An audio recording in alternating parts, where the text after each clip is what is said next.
7월 18일 금요일 하나님께서 우리에게 주신 말씀 함께 묵상하도록 하겠습니다. 성경 요한계시록 12장 1절부터 17절까지입니다. 하늘에 큰 이적이 보이니 해를 옷 입은 한 여자가 있는데 그 발 아래에는 달이 있고 그 머리에는 12별의 관을 썼더라. 이 여자가 아이를 베어 해산하게 되매 아파서 애를 쓰며 부르짖더라. 하늘에 또 다른 이적이 보이니 보라, 한 큰 붉은 용이 있어 머리가 7이요 뿔이 10이라. 그 여러 머리에 7 왕관이 있는데 그 꼬리가 하늘의 별 3분의 1을 끌어다가 땅에 던지더라. 용이 해산하려는 이 여자 앞에서 그가 해산하면 그 아이를 삼키고자 하더니 여자가 아들을 낳으니 이는 장차 철장으로 만국을 다스릴 남자라. 그 아이를 하나님 앞과 그 보좌 앞으로 올려가더라. 그 여자가 광야로 도망하며 거기서 1260일 동안 그를 양육하기 위하여 하나님께서 예비하신 곳이 있더라.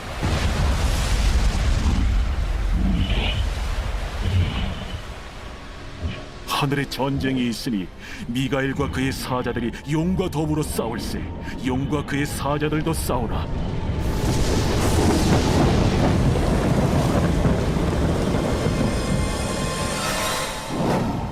이기지 못하여 다시 하늘에서 그들이 있을 것을 얻지 못한지라. 큰 용이 내쫓기니 옛 뱀 곧 마귀라고도 하고 사탄이라고도 하며 온 천하를 꿰는 자라. 그가 땅으로 내쫓기니 그의 사자들도 그와 함께 내쫓기니라. 내가 또 들으니 하늘에 큰 음성이 있어 이르되 이제 우리 하나님의 구원과 능력과 나라와 또 그의 그리스도의 권세가 나타났으니 우리 형제들을 참소하던 자, 곧 우리 하나님 앞에서 밤낮 참소하던 자가 쫓겨났고 또 우리 형제들이 어린 양의 피와 자기들이 증언하는 말씀으로써 그를 이겼으니 그들은 죽기까지 자기들의 생명을 아끼지 아니하였다. 그러므로 하늘과 그 가운데 거하는 자들은 즐거워하라. 그러나 땅과 바다는 화 있을진저. 이는 마귀가 자기의 때가 얼마 남지 않은 줄을 알므로 크게 분내어 너희에게 내려갔습니다. 용이 자기가 땅으로 내쫓긴 것을 보고 남자를 낳은 여자를 박해하는지라. 그 여자가 큰 독소리의 2 날개를 받아 광야 자기 곳으로 날아가 거기서 그 뱀의 낯을 피하여 한때와 2때와 반때를 양육받으며 여자의 뒤에서 뱀이 그 입으로 물을 강같이 토하여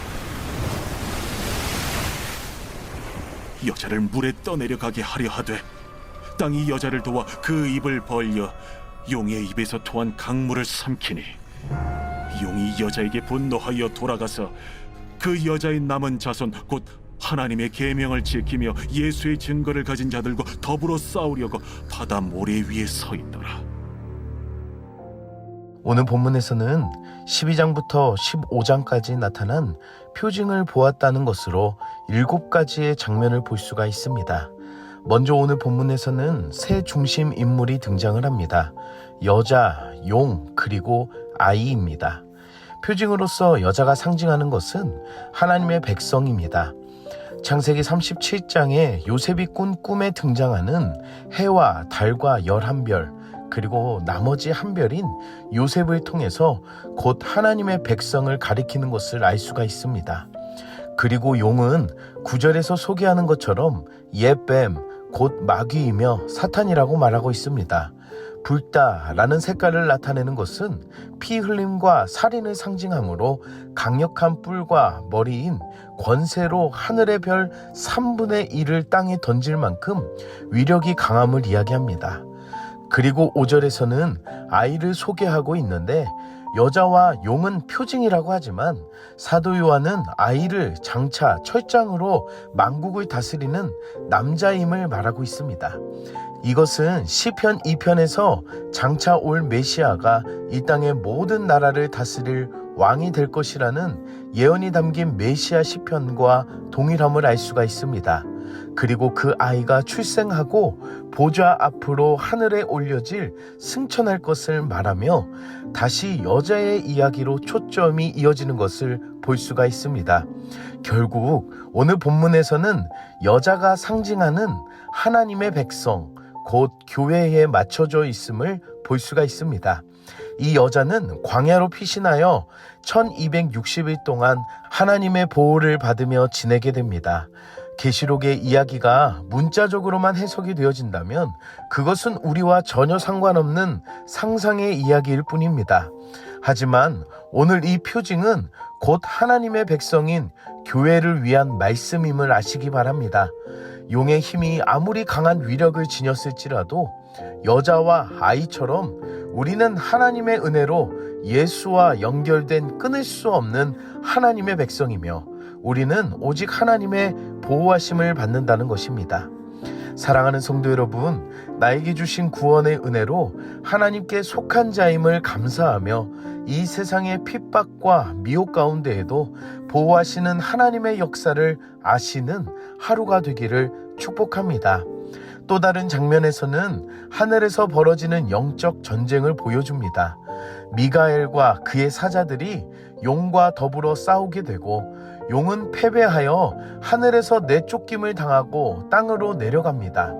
그리고 쫓김을 당한 용은 남자를 낳은 여자, 곧 교회를 박해합니다. 마귀는 자기의 때가 얼마 남지 않은 줄 알았기 때문에 더 크게 분을 내어 박해하였습니다. 하지만 하나님께서는 큰 독수리의 날개로 보호하시고 뱀의 낯을 피하여 양육을 받게 하십니다. 이것은 곧 남은 때에도 교회는 하나님의 보호하심과 말씀의 먹이심이 있다는 것입니다. 우리는 그것을 출애굽의 여정에서 알 수가 있습니다. 광야의 여정은 사람이 살 수 없는 환경이지만 하나님은 자신의 백성을 돌보시고 먹이신 것처럼 오늘날 교회와 성도들을 먹이시고 돌보시는 하나님이시라는 것입니다. 그리고 사탄은 여자의 등 뒤에서 물을 강같이 토하여 휩쓸려가는 홍수를 내지만 하나님께서는 땅이 그것을 삼켜 보호하신다는 것입니다. 이것을 통해 하늘에서 쫓김받은 사탄은 땅에서도 하나님의 백성들을 이길 수 없다는 것입니다. 이것에 반드시 승리하는 데에는 이유가 있습니다. 첫째는 어린 양의 피로 이기셨기 때문입니다. 곧 어린 양의 피로 우리의 죄를 깨끗하게 씻어주셨기 때문입니다. 둘째는 진리의 말씀으로 이겼습니다. 진리의 말씀을 아는 자는 미혹되지가 않습니다. 사탄은 우리를 속이려 하지만 말씀을 가지고 사는 하나님의 백성은 반드시 속지 않는다는 것입니다. 셋째는 죽기까지 자신들의 생명을 아끼지 않는 순교적인 순종이 있기 때문입니다. 내 목숨보다도 어린 양을 따르는 그 구원의 은혜가 더 크기 때문에 사단은 하나님의 교회와 백성들을 이길 수가 없다는 것입니다. 사랑하는 성도 여러분, 구원의 은혜를 간직하며 하나님의 살아있는 말씀으로 진리 앞에 내 목숨도 드릴 수 있는 그 마음을 가지고 살아갑시다. 오늘 하루가 나를 위한 주의 말씀이며 그 힘과 용기와 사랑의 은혜로 참된 즐거움이 거하는 하루가 되기를 축복합니다. 함께 기도하겠습니다. 사랑의 하나님, 오늘도 말씀으로 은혜 주시니 감사합니다. 말씀을 통해 오늘날 살아가는 우리들에게 주신 말씀이 얼마나 귀하고 놀라운지를 알게 하여 주시니 감사합니다. 구원의 능력과 소망을 간직하며 살아가는 우리들이 되게 하여 주시고 광야의 여정이라 할지라도 우리를 먹이시고 보호하시는 그 하나님의 은혜가 있음을 알고 믿음으로 그 길을 가는 우리들이 되게 하여 주시옵소서. 오늘도 마귀는 우는 사자처럼 우리를 삼키려 하지만 나를 구원하신 예수 그리스도의 보혈의 능력이 있으며 진리의 말씀인 검을 가지고 그 진리 안에서 자유함을 얻게 하여 주셔서 이 땅의 가치와 비교할 수 없는 하늘의 영광을 바라보며 순종의 삶을 살아가는 하나님의 교회와 백성이 되게 하여 주시옵소서. 예수님의 이름으로 기도드립니다. 아멘.